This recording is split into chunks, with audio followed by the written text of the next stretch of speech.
we change things way too much. Oh, let's try this now. And our team hates it, but me and Matthew love messing with things. We're like, oh, let's try this new system. Let's try that. And so, are you changing processes or just changing the decoration? So like the dresses, the person wearing the dresses is the same.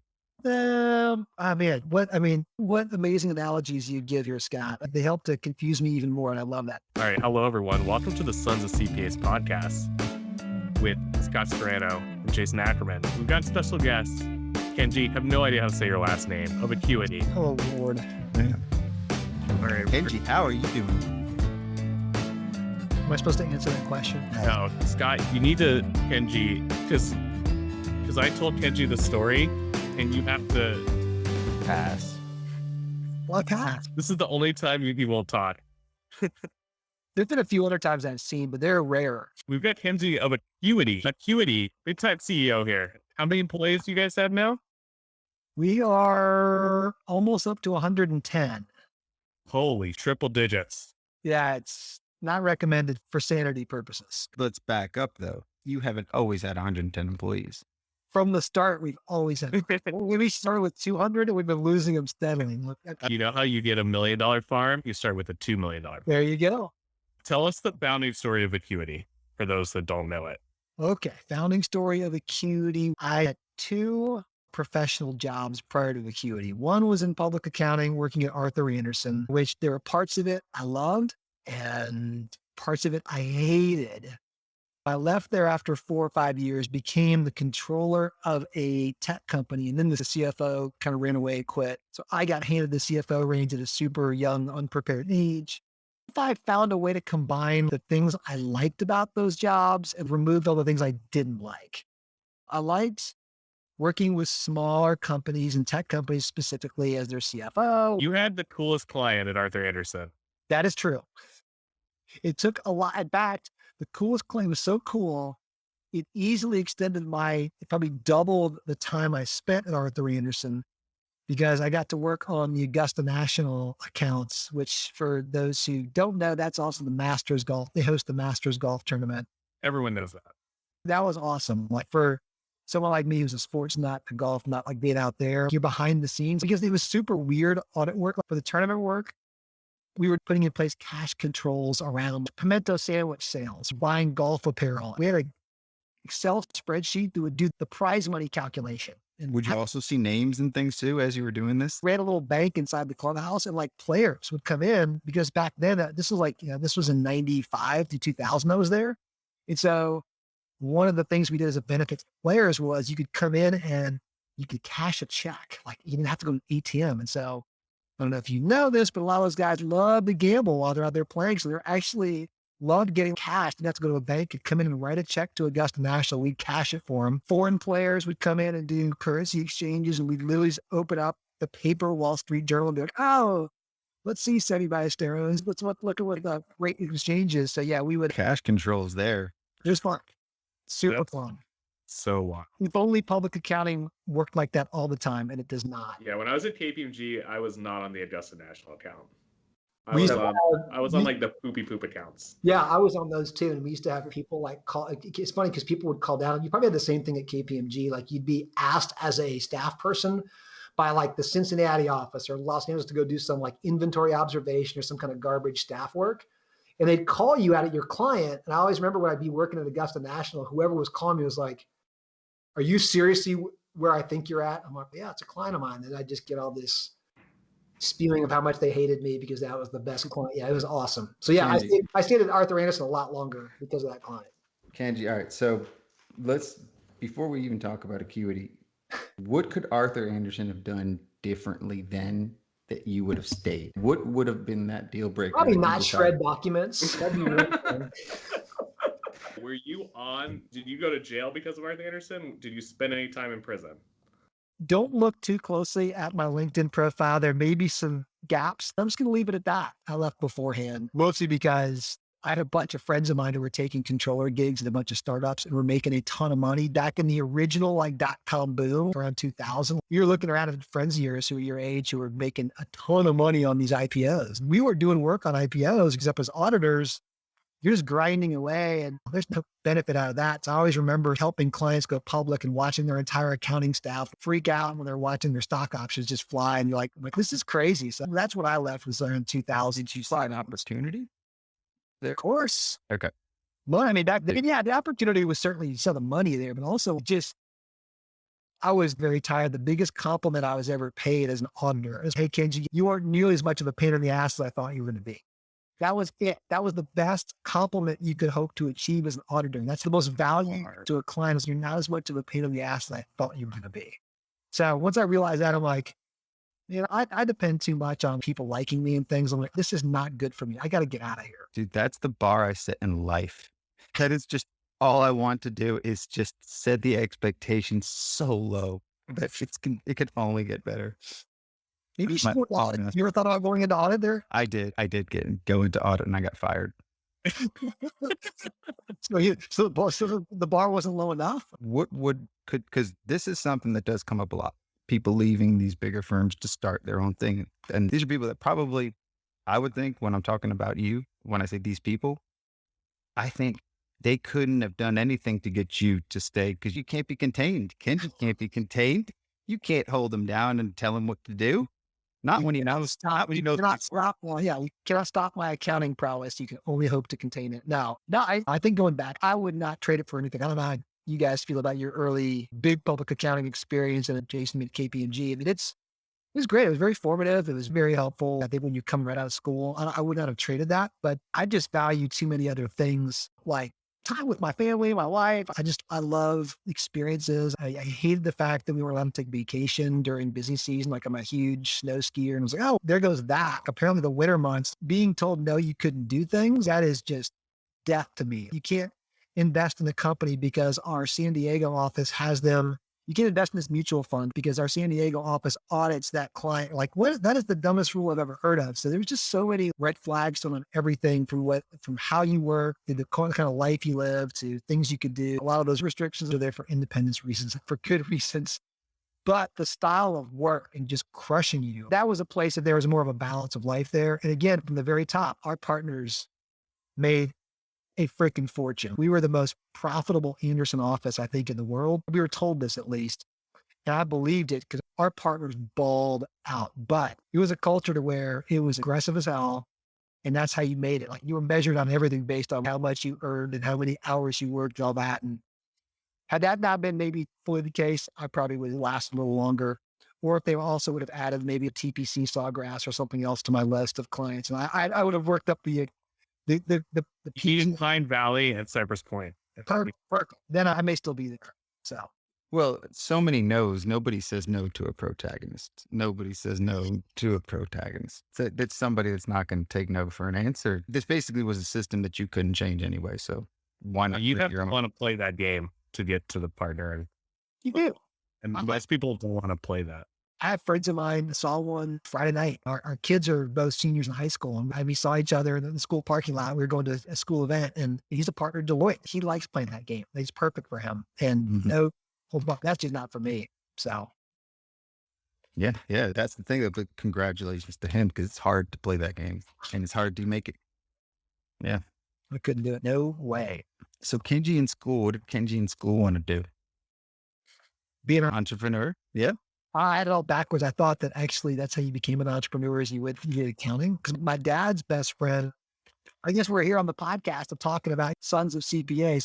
My dad was not, I feel left out. My dad was not a CPA. My dad was a doctor. And to me, it was like the most horrifying job ever because I'm like, oh. So you failed him because you didn't become a doctor. I thought I was. He was super cool about it. He was super cool about that. However, my grandfather was also a doctor. Like we can just say sons of licensed professionals. There you go. There you go. I don't want to be a doctor. His best friend, however, was a great business owner in my hometown.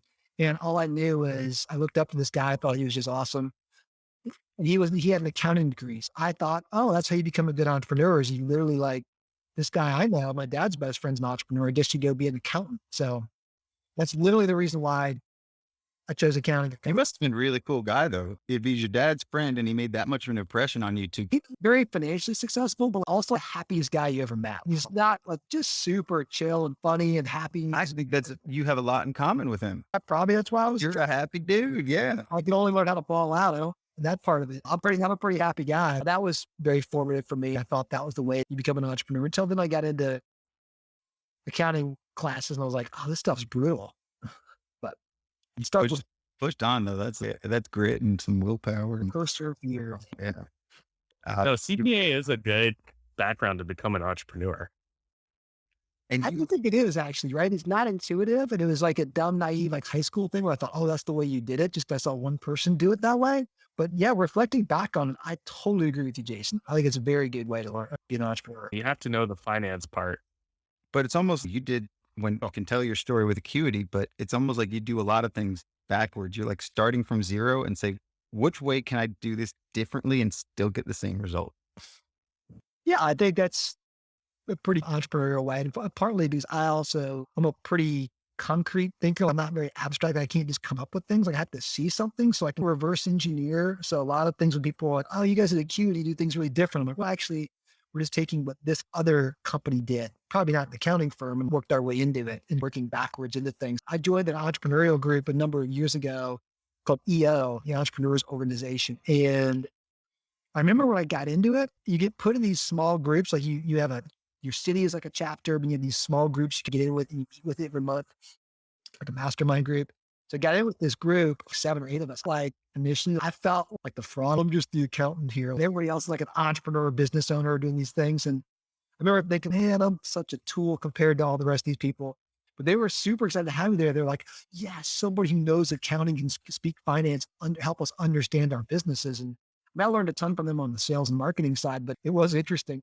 They were super happy to have me because I could take apart their financial statements and look for things and look at margins. And so I do think it's incredibly helpful because you realize, probably you guys do too, working with small businesses, how many great entrepreneurs do not have a good handle on what's happening on the financial side, which is mind-boggling to me. I don't know how you, probably means they're that much better of an entrepreneur than I am because they could actually operate their business without knowing what's going to go on financially, but there's no way I could, no way possible. It's telling too, is it's almost like the perfect accountant is the one that can be very relatable and talk to people. It definitely helps. It's, again, I think that's one of those things that probably like guys like us like hanging out because I think I certainly know that we are a little different. Anytime you can count yourself in a group with Scott Scarano, and you have to count yourself as being a little bit out there, weird, different. But I do think clients appreciate someone who's different. They're very, for me, and I may have mentioned this to you, Scott, when we were out hanging out in Arizona a little bit ago, but I will never forget, we were early on in the days of Acuity,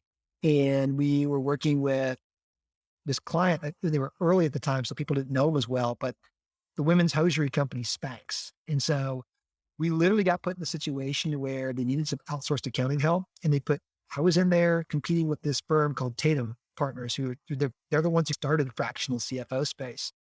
And his other CFO literally is in there working side by side. They were almost putting us up head to head inside of this situation. And this guy was like the age of my dad. He was super smart, super experienced, just done a ton. I was still in my early 30s. We ended up winning the account. And I always remember the CEO there. I was like, why did you keep me? Why did you keep us out here? And she's like, oh, you just felt like you fit so much better out here amongst the team and things like that. And the other guy was like, he just could jerk to us and talk down to us. It wasn't very relatable. And that stuck with me. I'm like, oh, you mean people hire you because they like you? Even if maybe my technical ability wasn't as strong as his, I was like, oh, maybe that's an important lesson. It's like almost stating the obvious. I think in a technical field, I'm not sure you think that. I didn't think that. Like, I felt a lot of times when I was at Arthur Andersen, especially, I'm like, man, everybody is so much smarter than me. And you're just around you get some of those firms where you're around a bunch of badasses really smart. I was like, so what is smart? Really, what is smart? The opposite of you. I'm not smart. I never claimed to be. But you're very likable. That's how you get them. That's how I was. Yeah. I know very likable. They're smart. I've got people. That's honestly the nice thing I've ever said to you. Hold on. What was the quote? The quote that I love. Did you tell Jason you put this on your little presentation about you in Arizona? Oh, God. I told him what you put up there. No, he saw that. You saw that? I know. What was it? What was it? It said something like, yes. It's amazing how you function sometimes. And I mean that in the nicest way. Yeah. It was actually perfect. I think everyone there was like, that's exactly. That made me pause. That made me pause and think, I think maybe we should keep going. Yeah. keep rolling with this. You want to move beyond that, not really get deep and introspective of why you're so strange and not cats. Your observation with Spanx, that's very key because that's very critical in the relationship process. Our clients are us. They share our values. They may not have our personality, but they share our values. I would think if you're building a very good team. Yeah. And I think that the things we always forget about, I forget about a lot, is like this space we operate in is so freaking large. There's so many clients out. There's just so many. It's unbelievable. We're usually talking about, oh, we got some bad clients we all need to get rid of. And that's actually the one we probably struggle with the most. And so we're like really competing against. That's why we collaborate as firms so much in small business accounting. It's way more valuable to collaborate because there's just so much work out there. And it's different. And we get back to the big four, big six when we were there. There's only a finite set of companies that are on NASDAQ or need SEC audit. So in those cases, you fight like crazy trying to beat the hell out of each other. But you come downstream and you're in a small business accounting world, like you probably better be a little different in some way, unique to you, because there's gonna be plenty of clients. I promise. I don't care how weird you are, whether you're as weird as Scott is, whatever. There's gonna be clients at a shit ton of them Who are we? Right. So, may as well go ahead and be that way. It's going to be beneficial versus trying to be just super generic, which there's way too many accounts for that. I can poke a hole in that though. If Acuity went straight for craft breweries, you would have a problem. And Josh is so good at it. It's like, why do all of that when and also too, like I was talking to him and it was like, our workflow would have to change so much. Like we're really good at tech companies. Like we know them really well. Like, okay, let's switch up and go, how do we do accounting for a business that has got lots and lots of inventory, perishable inventory, liquor license stuff. They're manufacturing it. Like, I'm like, that stuff for us, we like implode. It would just be a mess. I love how he went so deep with it. Trust me, I love craft breweries. He knows everything that you could dive into it. You could basically just create a team now of here's a little Acuity brewery. Oh, it's up like you can find me on most weekends at some craft brewery. I'm gonna brew some of my own beer again this weekend. So I'm super ready to do that. A brewery. A brewery. Because he makes a cruel Acuity and brewery. Oh. Jason, is this where he starts going off This is where it gets weird. Brewery. This is brewery. So it's just started. I'm Matt and Kenji. Yeah. Oh man. So yeah, we have to be very different. I don't know. It's fun to go and find some niches. We did that a little bit with crypto. Matthew got really into crypto, and we were just like, it's only the two of us as owners, shareholders. Why not get involved with crypto? We didn't have either partner committee or people telling us not to do it. And so we've been doing mostly because Matthew was super curious about it. He's like, this is super weird. And everything's so messed up. He loves like super complex, weird, crazy things like that. Yeah, we got into crypto mostly because he just was like, this seems cool, man. I want to geek out on this. And I don't know half of what's even going on over there. Not even half what's going on, but like, it's Wild West. He's like, crypto's the gold. We're getting paid. We're getting paid in like super weird alt currency, not even like the mainline currencies. Like we have clients paying us in really weird cryptocurrencies. So yeah, I'm sure it's going to probably be our downfall. We're going to have some kind of issue there, but yeah. You're going to have some nickels. Yeah. So who does your accounting? Acuity's accounting? Well, I remember when I used to, it was the worst.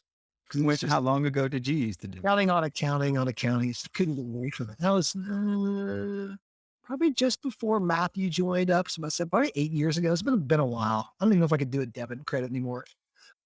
But yeah, we have an internal team now. We have one of our bookkeepers and one of our controllers who do it, who I feel bad because I'm like, we put you on the worst client ever. Acute. We're the worst. We're the worst. Do you know how great that probably makes them feel though? That you trust them to do the work of the firm they work for?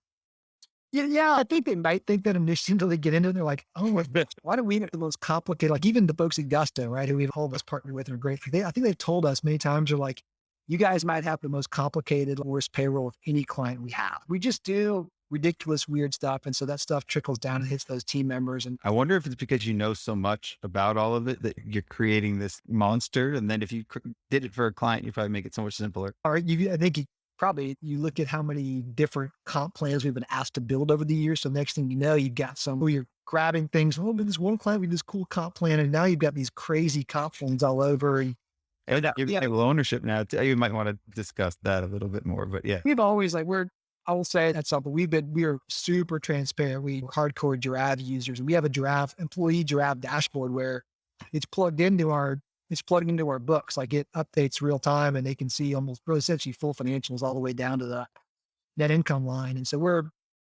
we thought that would be like a game changing thing to we're going to show everybody everything.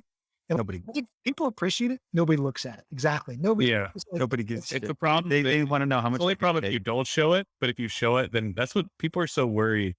Accountants are so worried about sharing information with their team, and then no one cares. Anybody. Yes. I tell them. Not that they don't care, but they're not analyzing. Dude, for real, they don't care that much about it. Exactly. Make sure that you want to make sure that you're soluble. They want to make sure you're making money all day long. Why do I need to do more of it? Yeah, it's like when family members come to you. Oh, can you help me with the tax return? You're like, really? Can we talk about taxes? That's the. How are you doing? Yeah, how are you doing? How is life? No, okay. We need to go back to. So, how did you start at QE? We need to go back. In 2004. So it's actually a different founder, a partner of mine. He and I started it. And again, we were just going to at that point be like these young kind of fractional CFOs. Like we're just going to do part-time CFO work. We weren't going to do anything else. We were only going to serve Atlanta-based companies, and that was it. And I made a promise to my wife to board at my other gig I was at. And she was like, wait, you're bored there? Like you get paid really well. You're a super young CFO, a company car, this badass office, all the kind of like things you're supposed to have. And I was just super bored. And so we started this and I told her, give me 6 months. If it doesn't work, I'll at least have some interesting things to tell recruiters. It'll be another weird thing about Kenji. Oh, it seemed to be a pattern working for me. If I was a little bit different, a little bit weird, like it got me into things that more technically proficient accountants got into. So did that. And then the interesting part was we added controller pretty quick because honestly, I'd been a controller a lot more than I'd been a CFO. So we added the controller practice almost within a year of starting Acuity, even though CFO was first. And then we were just going to be a very niched boutique. I remember saying the word boutique a lot because it sounded like cool and trendy. And we're going to be this boutique accounting firm and we weren't going to do any like low level accounting work. And then we started running into all kinds of problems where clients just low level accounting work mean. Just means like bookkeeping. It means I was super snooty and arrogant. If that's garbage work, who wants to do that? Bookkeepers without the books. Yeah, I got a CPA, worked at big public. Man, there are people. I was like, bookkeeping is not really even accounting. Like it's just data entry. It was really bad. I looked kind of down on it. And then we started running into situations where we couldn't get to our CFO work because the books were so bad. They were just trash, complete trash and garbage. And then I had a couple of our clients who were like, listen, dude, if you would spin up, I'm so tired of the hiring the bad Craigslist accountant, like bookkeeper. If you guys would just spin something up, I guarantee you right now I'd buy it. And we're like, that's good to hear, but I'm like, I don't want to hire a bunch of bookkeepers. That sounds awful. And luckily, right when we were thinking through that is when QuickBooks Online and Xero hit. And we're like, oh, there's some cloud accounting. So we got really lucky that this started happening right when the cloud accounting stuff started taking off. And we're like, oh, wait a minute. If we don't have to go on site and we can do it all remotely, maybe this will work way more efficiently. So yeah, that's when we launched. I don't know, I'm guessing that was probably around 2013, somewhere around there is when it started taking off is when we launched bookkeeping. And then finally we launched tax 2019, kind of the way we launched bookkeeping in the same way we never wanted to do it, but we had clients who were just having bad experiences. By the way, if you ever started it, we just use you guys. Damn, all year anyway. You're already doing everything else. You might as well just do the taxes. Yeah, we really resisted that for a long time now. It took a long time. I actually very clear memory when I finally decided to do it. I think it was out probably during one of the X packs that Jason and I were on back in the day prior to the Scarano era of X pack, which. Those are the good days. We blew it out the water. Well, that's what shit got done. Yeah. I was with Will Lopez.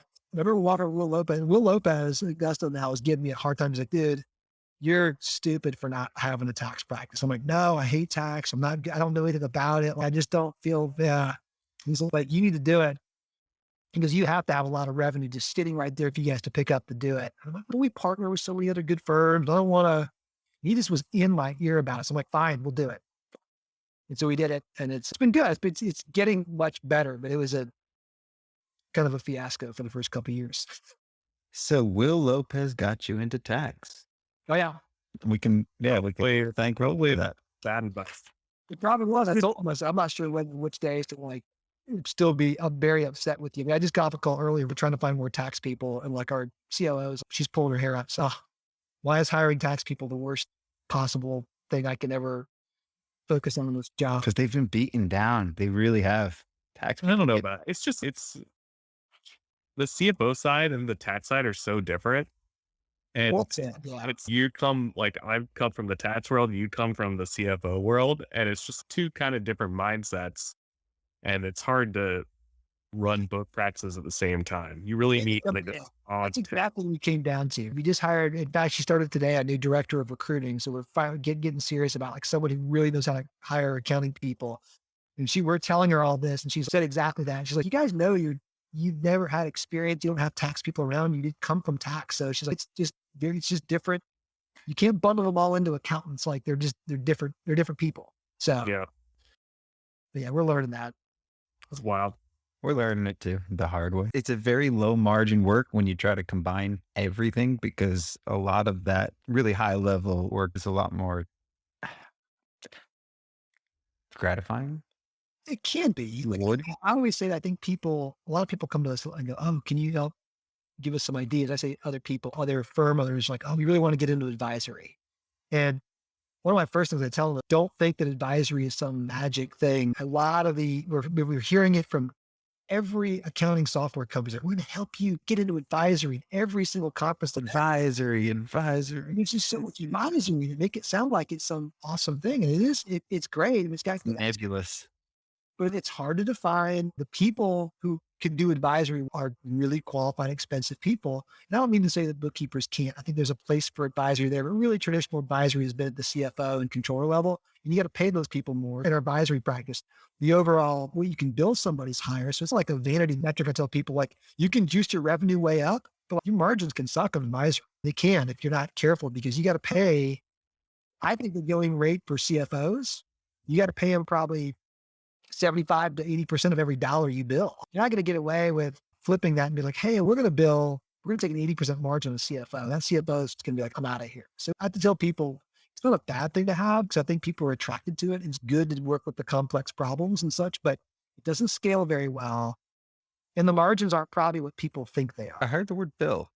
What does the word bill mean? Who are you billing? But it does mean like we have to make money, Scott. Like we actually have to charge a client for the work we do. Do you bill them afterwards? Do you like count things up after and then here's your bill? How do you do that? We do that on our advisory practice. We still bill time and hours there. On our compliance practice, which is tax and bookkeeping, we do all that upfront on ACH or credit card on a monthly basis. So yeah, we do. Our advisory looks a little bit old school, if that's what you were from to use before. Yes. I didn't reference anything, but you said I would love to change that. Let's hear, I want to hear why you stuck with time-based billing there and not on anything else too. That's interesting. Biggest reason we stuck with that is we moved it to fixed price, and clients hated it. I really hated it. They were the ones who told us go back to hours. The clients told us that. And the reason was they said to us, hey, on your bookkeeping, for example, what we value there is consistency. On your advisory work, what we value there is flexibility. We don't have the need for the CFO all of the time. Like we need them before the board meetings or before this or budgeting cycles or whatever. There's times when we're not that, we don't need the CFO. And so they were on us. I was very surprised, but they were on us like, we like to be able to dial this service up and down. And so that was us an example of getting a little too cute. Oh, we'll make this like a product. And I think there's opportunities to make it like a product. And we still are toying with some of that. But by and large, once we got bookkeeping almost completely productized, we're going to do that across all of our services, and clients hated it. Yeah. It's eye-opener. It's interesting. I'd be interested to see because you still have it all under one roof. So you've got some people that are counting their time for some things and not others, or is it strictly CFOs are always time? CFOs and controllers are almost always time-based. There are some exceptions to that. I will say it does feel like we're running two businesses. A lot of the metrics the metrics on the bookkeeping, the compliance practices are very much like a SaaS-based software company. We do tons of measurements around that. Like we track lifetime value of customer acquisition costs, ARR, all the stuff around recurring revenue. We're really meticulous around that. But whenever we start putting, Subscription. Yeah. but putting controller and CFO stuff that's hourly, it starts messing up those numbers. So we do have to separate them a little bit. We have, for example, you mentioned billing. We have 2 different billing platforms because they don't do time-based stuff and to do, the subscription stuff. It's a little, we haven't found a good one-stop shop for that. So Why not? Why can't you just do it all one stop? yeah, there's ways you can, but you start losing some feature sets. Like we try all the time. Like we're actually really bad about, we're not I say the traditional bad that accountants have, that they don't want to change. Like, oh, I want to change. I like what I like.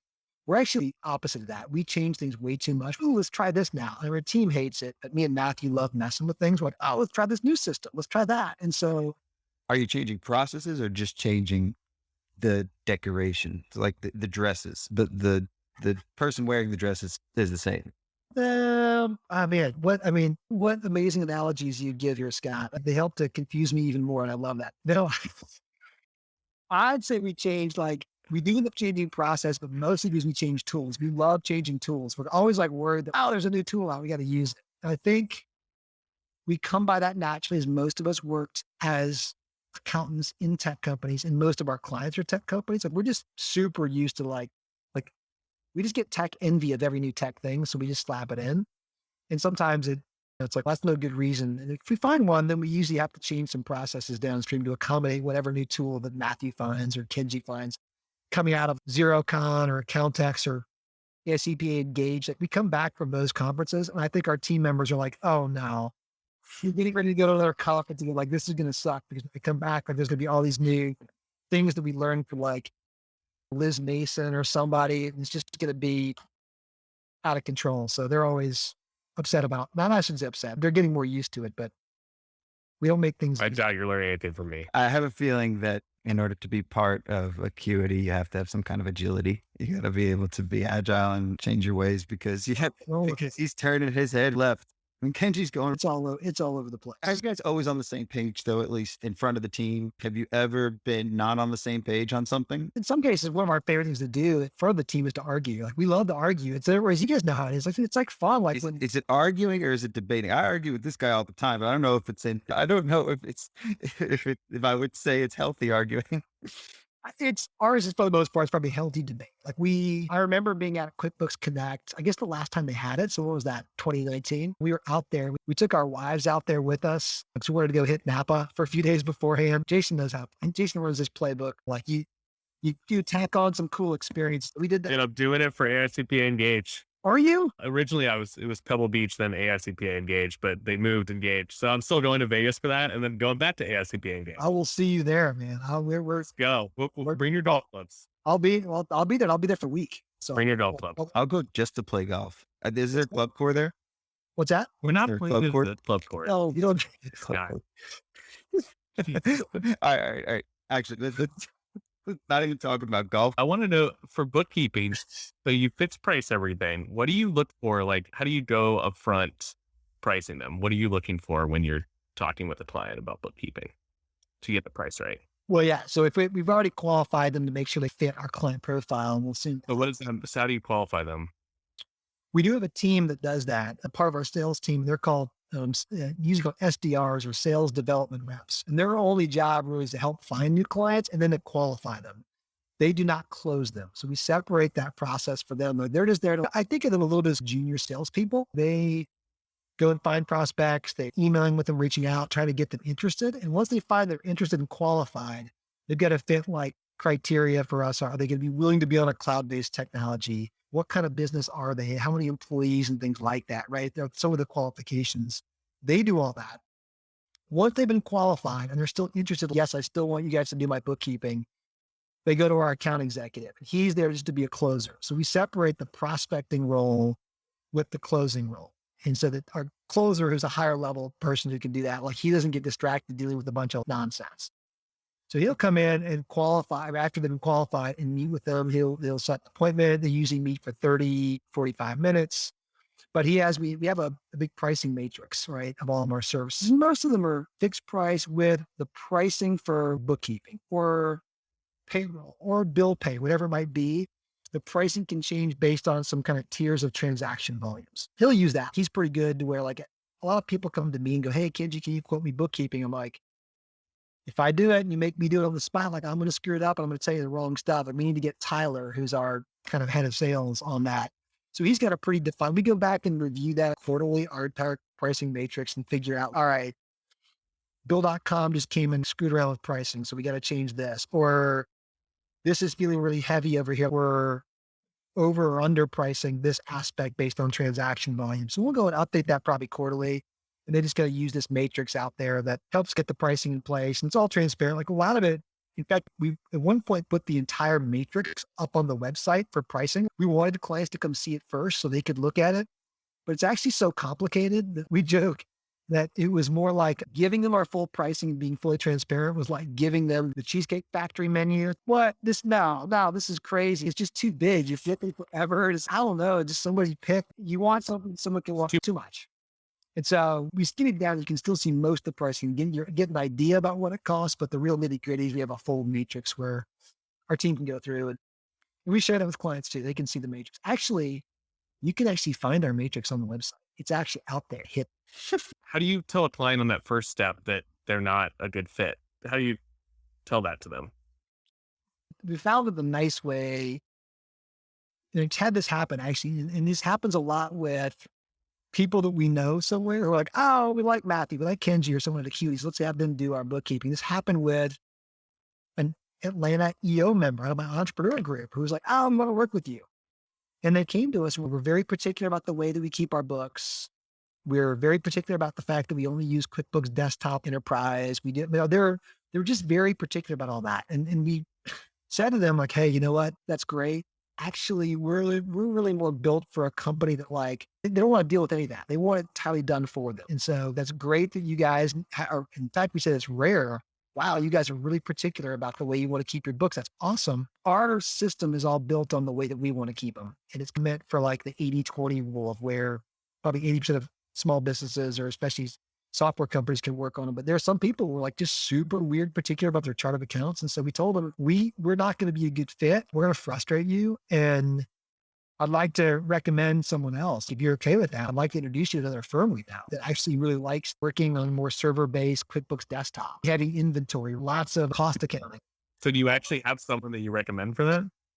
Yeah, we've had people on some of Matthew's contacts and put out. I mean, the problem was we kind of felt bad. There's not that many people like you guys are all doing it like we are, but with different vertical expertise. Yeah, that's probably the biggest thing is we're just like, hey, we're very modern. We're going to really put a lot of technology in place. And some clients, some people we've worked with have said that's felt uncomfortable with them. They wanted more control over how the process was done. And if that's you, that's awesome. That means you're one of the few business owners that are really on top of this. And we're really built for more of the business owners. I need you guys to deal with it. I don't want to ever look at it. I'm going to bring a call back to Marcus's episode because he said total control accounting. Listeners, get your little reference sheet out. Okay, March's episode. So he calls it total control accounting, but that's great that you guys want to do it this way, but we're going to need full control over it if we're going to take over. Yeah. So you're letting them down with, it's almost like you had a lot of practice with this when the girls were throwing themselves at you and you had to let them down easily without burning any bridges. You still might want to talk to them later on, but yeah. I was joking with my son about that because he's a senior. He's had prom last weekend. And I'm like, yeah, I wish I could tell you the old man was like, it was not that case, Scott. It was not beating the women away. I was like begging and pleading to see if I could find, does anybody want to, I don't want to have to go with my aunt to prom or whatever. Can someone go, yeah, it was not the case. You don't want to peak. You don't want to peak early in high school. Well, if your job's hot, then that is exactly it. Yeah. What is such a life lesson. That's what I'm going to tell my children. It's like, hey, you don't want to go to prom. You don't want to be that's not where you want to be. You didn't go last year. And then I'm going to show you a picture. I'm going to be like, look at Kenji now. Yeah. Look at Kenji now. I don't even think he's in his prime yet. It's not even in his prime yet. He's climbing, baby. I'm still climbing. Still climbing, yeah. Got to keep climbing. Every girl in the nursing home, that's my goal. There could be multiple peaks. And we can do a call back to Liz's episode when we talked about peaks and second mountains and first mountains. Yeah. So this is smart. Once you're forcing all the listeners to go back and make sure. I'm not forcing you. Pull that word out. We're not forcing you to do anything, but we're slightly, our sleight of hand, maybe subconsciously, you might think, oh, wait, let me go listen to Liz's episode. Or they said the name Josh. Who's that? Oh, yeah, they did his episode. Yeah. Just feel free. Beautiful. You always, They're all available. what's one thing that you think you made a mistake on at Acuity that if you went back, you would change? Oh, the really big one that was once we figured out how to do this outbound sales, right? So we hadn't really heard of many other accounting firms who were doing like an outbound sales strategy. We had salespeople who weren't accountants and they were calling and emailing and like back, I'd call it 5, 6 years ago when that was more prevalent. We started growing like crazy. I mean, it was just awesome. We were super, super fired up of how fast we were growing. And yeah, more. So we kept having more and we were growing faster and faster. We were looking at the bank account. We're like, what is going on here? Like we are losing cash. Like, and again, we were hiring people, but we should be offsetting that, like with how much we're growing. And we started looking at it going, oh my gosh, look how many clients we're losing each month. And so we were churning so fast. Like we weren't hardly doing any qualification of clients. We were just so pumped that we were growing so fast. We thought we were the first accountants to figure out this new model of growth. We were looking at what was happening in our model on bookkeeping. We need to have clients about, call it 9 months under a monthly subscription basis before they could become profitable. And we're bringing out all these clients and we're losing them in like 4, 5, 6 months. So we're literally losing money on every client we bring in. And we end up having to lay off like 3/4 of the sales team. It's the only time we've ever done layoffs at Acuity. And it was awful. Like it was the worst and terrible. So I would slow things down a ton.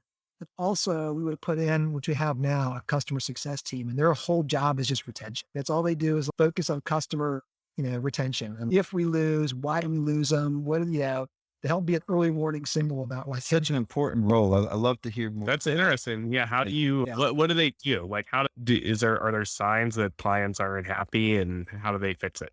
Yeah. The high level parts are they do all of our surveying or NPS scoring across various stages of life across clients. They're looking for, are we losing a bunch of people in onboarding?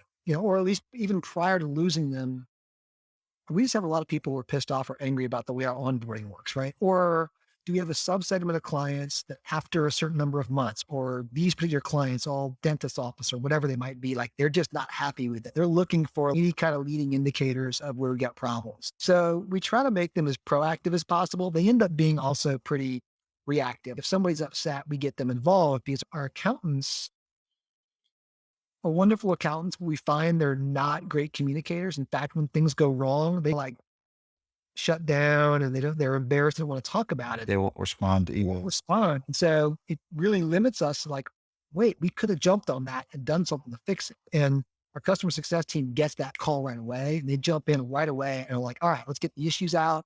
They're very communicative people. Like we hire them specifically because they're not accountants, very strong communicators, like can't stand knowing that something's not going well for somebody. And so it's taken us a while, but that was also modeled. It's exactly the way that most subscription technology companies work. They have an outbound sales team, they're selling a subscription, and then they've realized that it's so important to keep that subscription running over time. You have to have a second team and they're making sure that nothing interrupts the customer's ability to want to cancel that subscription. So that's what that team is. There's a whole bunch of topics, but it's, the end of the day, we look at customer churn, like what's our churn rate? How many customers percentage wise do we churn per month? And that's their dominant metric they're looking at to keep us. If it starts getting high, that's when we know like we got to get something's going on either in the sales process or we have an issue in the team somewhere. Do they have any leading indicator like scorecard metrics, like touch point, NPSs, things like that? Do you have anything there? Usually for us, it's just big declines in NPS. Like the problem with NPS is still lag though. It is. And also it's survey is so hard to get people to even fill them out. Yeah. We're doing 4 or 5, let's incentivize them to fill it out just so we know, so we can like, I'm happy to give you a nice, I don't care what it is, whether it's an Amazon gift card or a cup of coffee or a month off of your bill. I don't know what it is, but like, just give us some feedback before, if it's something we can correct, that's very valuable that we're willing to pay for. Do you automate that? Yeah, we use a tool. We use a tool for that combined with the team. Some tool we combine. I think we're using Delighted right now. We've tried a few different NPS. None of them are very super sophisticated, but I think we've got that one integrated into Salesforce.com, which we use for all of our CRM stuff. So I think those are set out like at regular time periods once clients hit a certain number of days or months working with us and things like that. But yeah, it's been interesting. I think the banner that they should have in their office, even though they don't have an office, if you're not giving them a reason to stay, you're giving them a reason to leave. Okay. Last question. So what makes you like, how is Acuity different from a Pilot or one of these other ones that we hear about all the time? How do you differentiate yourself in the market? Googling. The other accountants who follow the space would find this interesting is when Scale Factor, kind of the precursor almost to Pilot, went down, we went in and hired up a bunch of Scale Factor people. So we had to answer that question for, okay, how are you different than what we just went through? And so for those, I remember they raised $100 million, and we're like, everyone's, oh my gosh, look at these guys going crazy. And how did they waste $100 million? I don't think I think, and I don't know this, but what happened was they didn't waste it all, but the investors saw the trajectory and were like, this ain't going. I don't think they gave them time to burn it all. I think they were like, okay, we're going to call it something out. Yeah. I think, I don't know that. So but yeah, we had to answer that to those team members. And we basically said was like, look, listen, we compared to a Pilot or a Scale Factor, I don't know if I'd put BotKeeper in there, but we are still big believers that actually we are going to be a services-based people first business, but all of our team members are going to be exceptionally skilled, curious, adaptive toward technology. We're going to have the strongest partnerships with our tech partners than anybody in the space. Like we love tech. We have to trust our tech partners, Gusto, Xero, folks like that to do the right thing. We're just going to have super tight bonds with them. So that if we want something changed in Gusto or Xero, we've got the cred. All of us do. We have people we could call up those firms and be like, hey, we need to, not that they ever change it for us. I think Jason has been like, I'm going to send you a list of things I want you. Yeah. Yeah. Like payroll fees. But I think we were very clear on that's the way we're going to be different and modern is it's going to be a people first business, but you don't get to work here if you're not really into technology. It's just not, there's so many other good places to work at. If that frustrates you, please don't come to Acuity. And we're going to have a very strong relationship with our tech partners, such that we fly them in. We have 18 who are official Acuity tech stack partners. We fly them in once a year and they spend a couple of days with our whole team. And it's almost like a little mini, we call it AcuityCom. It's like a mini conference we do because not everybody at Acuity gets to go and do the boondoggles we do. Like, hey, I'm going to go out to Engage and stuff. So we actually been bringing them to Acuity. Like we bring Gusto and Intuit and Xero and everybody to Acuity. And they're really cool. They want to do that. So that's a big differentiator for us. Mostly the team members. I don't know if do you bring them or do they pay to come there? We tell them there is no sponsorship fee. Like you're not allowed to sponsor AcuityCon, but the only thing you can do is you can cover your travel. We're not paying for you to come, but we're inviting you. We're inviting you. We cover all the fun stuff. We have a good time. We do some good partying and things like that. We cover everything there. Usually it's funny if you have all these people with like marketing budgets who want to spend it. I'm like, it's not really about that. If you want to bring some swag, that's fine. But it's also getting them integrated with these companies you're very close to, so they feel closer to it as well. What we want to see our team over there working closely with, I guess now it's like a Will Lopez or whoever. We want to see our team form bonds. Well, literally, it's super, super important for you guys to know all these tech stack partners. Know not just the technology, but like people over there who are building it. And so that's the whole point of that is we just want to see our team really gel with all those folks there. And it's been cool. The feedback from the tech partners have been like, this is awesome. We really get to know who your team is, what you guys all are about. It's fun. I'd encourage you. I think ask those people to come to your offices. They'll do it. They're pretty good about that. Yeah. We've had them come to our office. Yeah. And it helps the team when they see an actual person, then they're more likely to recommend it to their clients. So like, it's not just Jason saying it again. Yeah, it validates things though. So my final question I want to ask is, what number are you going to put up there today? You're playing 9 holes here. This is a really good, finally, someone asked a good question today.